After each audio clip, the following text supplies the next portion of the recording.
guys, Jim here with another video. This is for my Kino Lorber Blu-ray collection.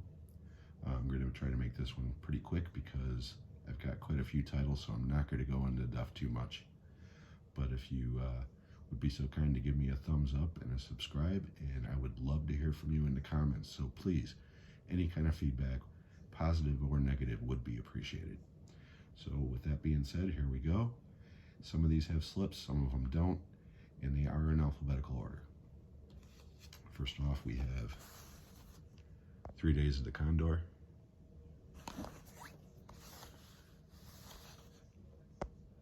Robert Redford, Max von Sydow. One of the greatest movies of that era. 1975. It's a classic. Next we have 52 Pickup, John Frankenheimer movie with Roy Scheider and Anne Margaret, among others. 1986. Next we have double feature, The Abominable Dr. Phibes and Dr. Phibe Rises Again with Vincent Price.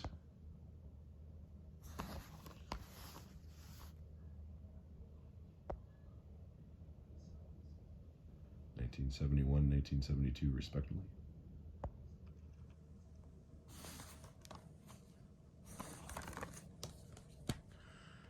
Next we have Amazon Women on the Moon, directed by a boatload of people and starring a boatload of people. Too many to go into here. 1987.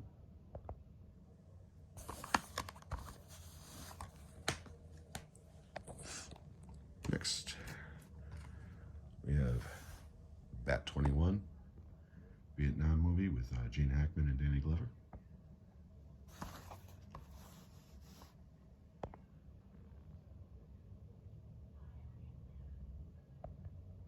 (1988).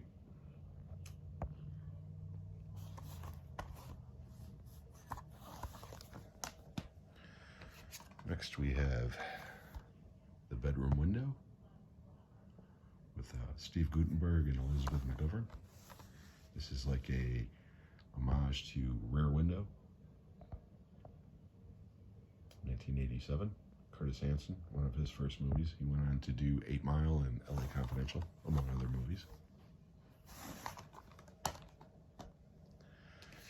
Next we have, I just got this a couple of days ago, The Best of Times, Robin Williams, Kurt Russell.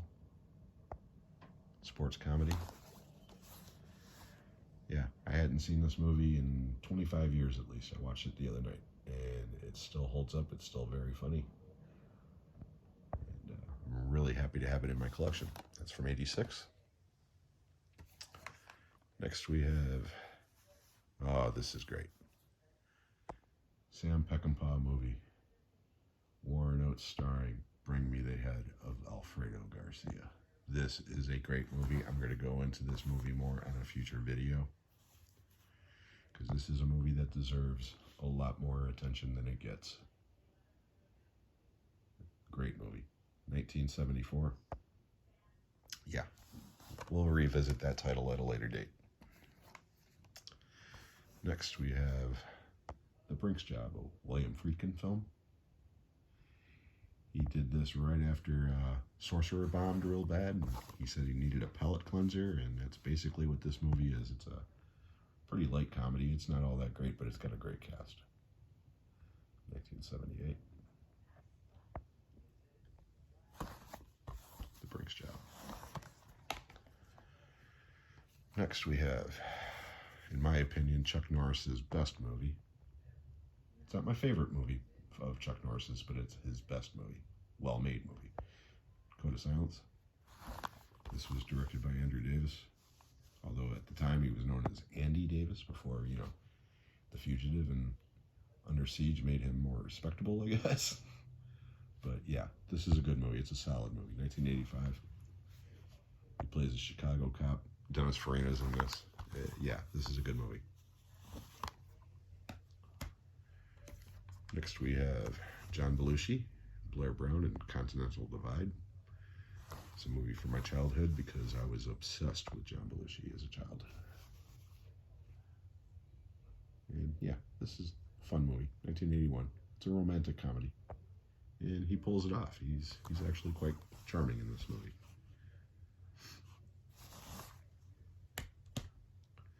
Next we have a movie from my childhood, Convoy. Another Sam Peckinpah movie.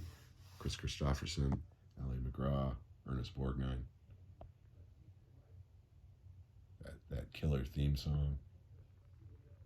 1978. I was 11 years old. I saw this at the drive-in. That was Convoy. Next we have one of my older brother Greg's favorite movies from his childhood, The Day of the Dolphin, with George C. Scott, Mike Nichols directed movie. Another conspiracy movie from the 70s. 1973. Yeah, I was 6. So, but he was about 11 at the time, and yeah, he loved this movie. 11 or 12. Okay, next we have Steve Martin. Carl Reiner directed Dead Men Don't Wear Plaid. Another movie from my childhood.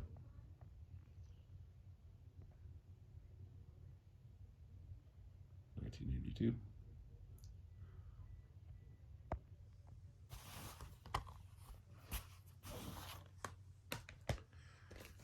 Next we have Agatha Christie's Death on the Nile. The original version, not the remake, obviously. Look at that cast. This is another movie that I watched quite a bit on cable when I was a kid. I believe I saw this before I saw Murder on the Orient Express back in the day. And again, I'm talking about the original versions, not the remakes with Kenneth Branagh, although those are fine. 1978.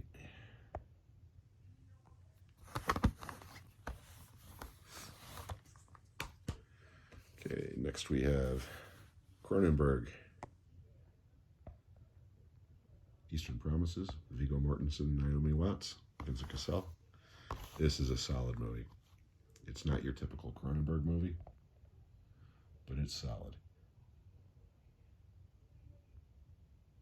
2007. And yeah, I was real happy to get this one in the collection. I really like this movie. Next we have some great cheese, gourmet cheese, and that is Deep Rising. Stephen Sommers' best movie, in my opinion. And yes, I am including the Mummy movies. This movie's great. It is so much fun. Treat Williams, and Famke Jensen, and so many other character actors are in this movie. It's got it's just so much fun. 1998. Only my giant monster movies. Next we have The Emerald Forest, directed by John Borman, who did Deliverance and Excalibur, among other movies, starring the late, great Powers Booth. I love Powers Booth, and he puts in a great performance in this movie. This is another movie that is getting re-released by Kino soon, probably with a better master, although I watched this not too long ago, and the master looks great. It's from 1985. This is another one of those Kino movies I will be discussing at a further date. Jim Carrey, Eternal Sunshine of the Spotless Mind. Great movie. Great cast. 2004. It's one of my favorite Jim Carrey movies, without a doubt. Okay, we have the follow-up to Death on the Nile, Agatha Christie's Evil Under the Sun. Peter Ustinov is Hercule Poirot again, and again, another killer cast. This movie isn't as good as Death on the Nile, quite honestly, but it is still solid, mainly because of that cast. 1982.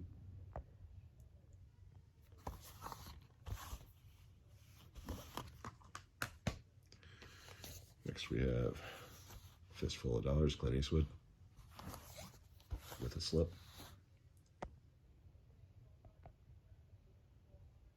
I love Clint Eastwood, especially his westerns back in the day. Good, the Bad, and the Ugly is my favorite western of all time. This one's 1964. This was the first of the Man with No Name trilogy. And yeah, it's a great movie. And it looks great. And then we have the follow-up for a few dollars more, co-starring Lee Van Cleef, directed by Sergio Leone, as the other two were, with the incredible musical score from Ennio Morricone from the other two. 1965. Yeah. Great movie. Okay. Next, we have Force 10 from Navarone. Robert Shaw, Harrison Ford, among others. Carl Weathers is in this. Barbara Bach's in this. Franco Nero's in this. It is obviously not as good as The Guns of Navarone, which this is kind of a sequel to, 1978. But again, it's one of those movies from my childhood that I really love and always will. Next, we have Gorp. This is a movie that I remember from cable. This has been out of print for a long time. Good reason for it, because this movie is horrible. I had much better memories of it as a child, and then watched it when I got this a couple of weeks ago for the first time, 1980. I probably haven't seen this movie since like 1982, and yeah, it is not good. It is not good at all. Next we have Happy Birthday to Me with Melissa Sue Anderson and Glenn Ford. It's from 1981. Slasher movie. Got some really cool kills in it.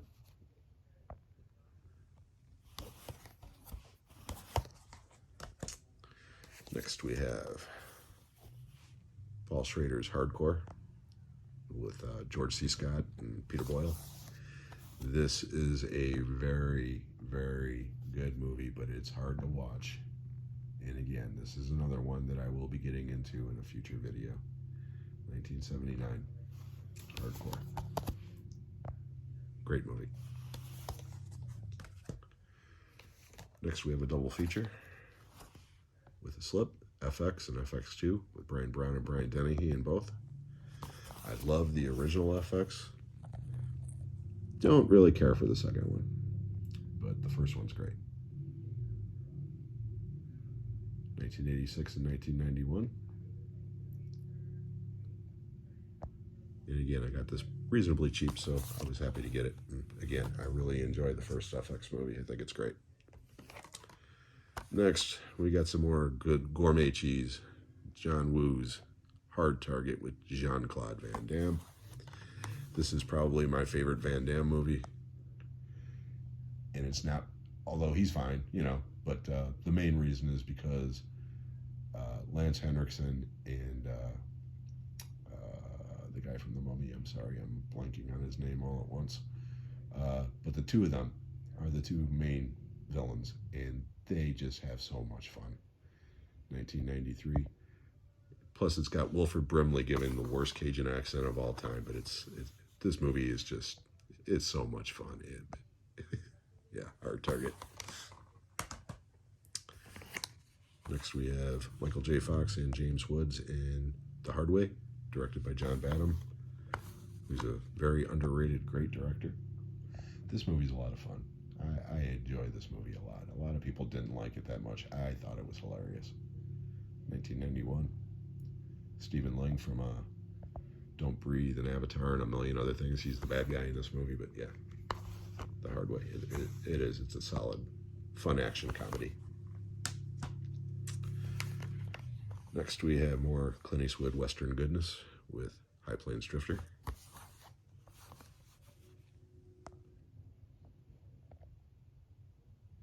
And again, solid Blu-ray, 1973. Yeah, High Plains Drifters are a really good movie. Another Clint Eastwood classic. Grab this next stack, pull it over, and hopefully it doesn't fall over. Okay, next we have Hudson Hawk with Bruce Willis. Considered one of the worst movies ever made, and I agree, it's not good, but God, do I love it. I have so much fun with this movie. I don't know why. It's just silly, and I enjoy it. 1991. Danny Aiello cracks me up in this movie. Yeah. Hudson Hawk, like I said, it is not a good movie, but it's a great movie, if you know what I mean. It's one of those, check your brain at the door and just have a good time. Okay, next we have a movie from my childhood, Steve McQueen in The Hunter. I believe this was his last movie before he died of cancer. He filmed parts of this in Chicago because I grew up in the suburbs of Chicago, and I remember on the news when they were filming this.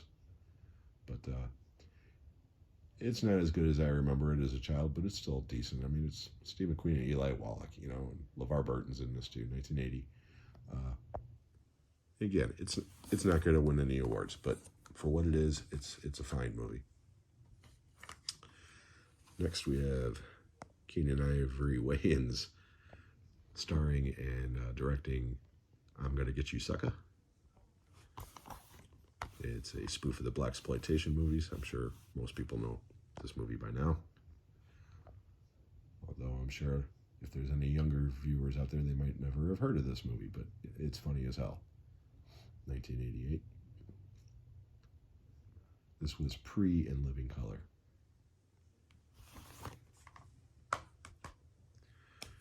Next we have The Light at the Edge of the World with Kirk Douglas and Yul Brynner. I never heard of this movie until I was listening to Quentin Tarantino's Video Archive podcast, and they were talking about this, and it just sounded really interesting to me, and it is. It's a very good movie. 1971. And yeah, for its time, it's a pretty brutal movie, actually. Okay, next we've got Elliot Gould in The Long Goodbye. This is a crazy take on the Chandler novels. He plays Philip Marlowe, the detective, and this is more of a comedic take of the story set in Hollywood with Elliot Gould playing Marlowe, and Robert Altman directed it, and Elliot Gould is absolutely hysterical in this movie, and I was pleasantly surprised when I finally got this and saw it. I really enjoyed it. Next we have The Long Riders, directed by Walter Hill. Look at that cast.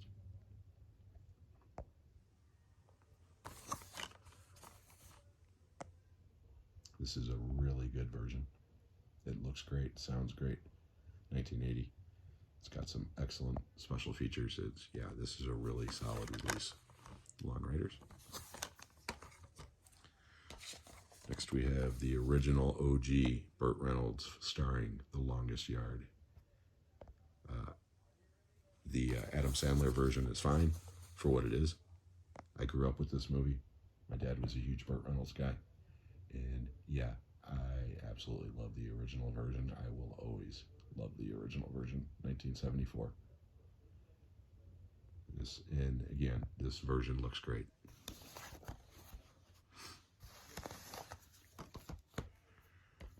Next we have Murder by Decree, directed by Bob Clark, with James Mason and Christopher Plummer, among others.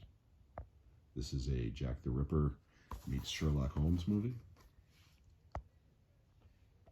Solid movie. It's a little slow, but it's well worth the watch. 1979.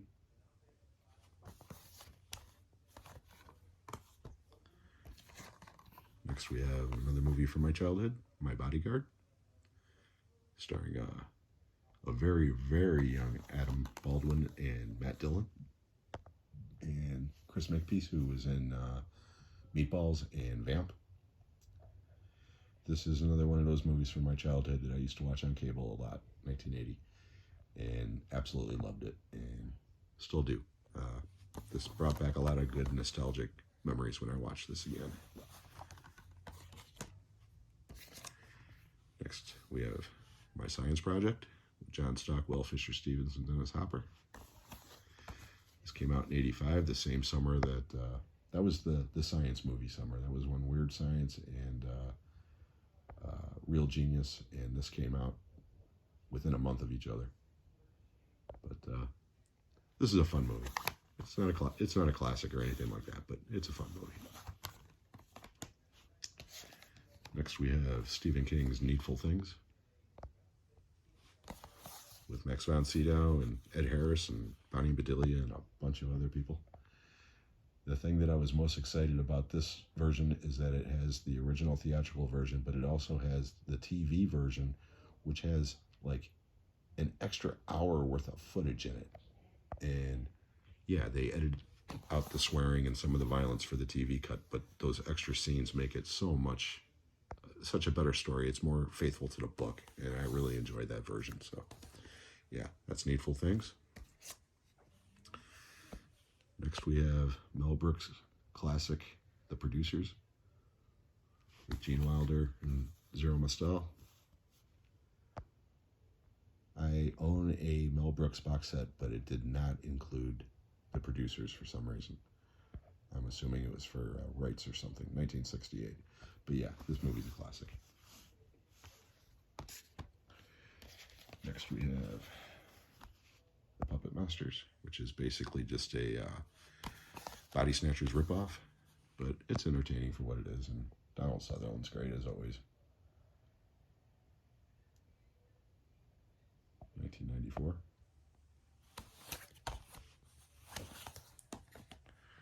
This is the only steelbook that I own from Kino. This is Rawhead Rex, which is based on a Clive Barker book, or story rather. This movie is not good, but I love the steelbook. That's why I got it, and I got it really cheap. Next, we have Robert De Niro in Ronin. This is a great movie. Jean Reno and Stellan Skarsgård and Sean Bean and Jonathan Pryce, directed by John Frankenheimer. Yeah, this is a great movie, and it's got some of the best action scenes ever. 1998. Yeah, Ronin kicks ass. Okay, we're almost done. Next, we've got Runaway Train. John Voight, Eric Roberts, Rebecca De Mornay. This was probably the best, and by best I mean best made, canon movie ever made. This movie actually was up for Oscars, and deservedly so. It's a great movie. 1985. Canon was basically known, for cheap action movies and stuff. This is a damn near an art film compared to what they normally put out, but it's a great movie. Very underrated movie here. This is a movie, another one I'm going to be doing more on later. Rush, with Jason Patric, Jennifer Jason Leigh, and the great Sam Elliott. This is one of the most thoroughly depressing movies ever, but my God, is it good. It is so good. 1991. That's Rush. Next, another one from my childhood, Scavenger Hunt. It's like It's a Mad, Mad, Mad, Mad World or Rat Race. Again, great cast, for people that were around at the time. Arnold Schwarzenegger's got like a little walk-off role here. He's very, very young. This was way before Conan. But this is another one that I watched a lot on cable as a kid, and it did not age well. 1979. It's still okay. It's not as funny as I remember. Let's put it that way. Next, we have Secret Admirer with C. Thomas Howell, Lori Loughlin, the great Fred Ward, who was one of my favorite character actors. R.I.P. But yeah, this for a teenage sex comedy, this one's actually kind of sweet, and it's a funny movie. 1985. It's not a classic, but it is fun. This, on the other hand, is a classic that nobody really knows about anymore. Elliot Gould, Christopher Plummer, and The Silent Partner. This is another one I will be doing a future video on. This movie is fantastic. And Christopher Plummer seriously plays a psycho in this movie. It is not a horror movie, it is a suspense movie, but it's phenomenal. 1978. Again, we will be talking about this movie in a future video for sure. The Silent Partner.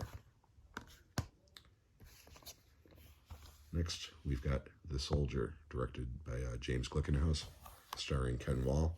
This was the first Kino Lorber title I ever owned. I was just excited to see that this movie was available on Blu-ray at the time, 1982, because I saw it at the theater when I was a kid and thought it was just a batshit crazy action movie, and it still is, and I still love this movie. It's a B movie at best, but it is so much fun. Okay, we only got a couple left, guys. Speaking of cheese, B movie. So much fun. Stone Cold, Brian Bosworth. Look at that mullet. That thing's beautiful. Again, like Hard Target, the main reason why I like this is because of the villains. In this case, Lance Henriksen again and William Forsythe. The two of them, again, you could tell they're just having a ball. 1991. Yeah. Stone Cold. It is definitely a cheese fest, but it is so much fun.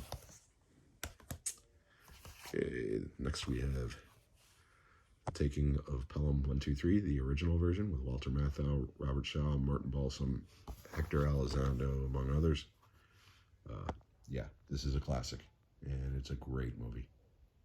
Fantastic movie. The remake with John Travolta and Denzel Washington is fine for what it is. It doesn't hold a candle to this one. So, 1974, Taking of Pelham 123. And last but not least, we have Tropic Thunder. This movie could not be made today, of course, even though it's not that old. That's the reason right there, because of Robert Downey Jr., although he did get nominated for Best Supporting Actor for this movie. I love this movie. Every moment of this movie makes me smile. It is so funny. I think it's one of the funniest movies in the last 25 years. It's great. So anyway, guys, that's my Kino collection. Please give me a thumbs up and a like, or a like and a comment, and I would really appreciate it. And I'll see you on the next one.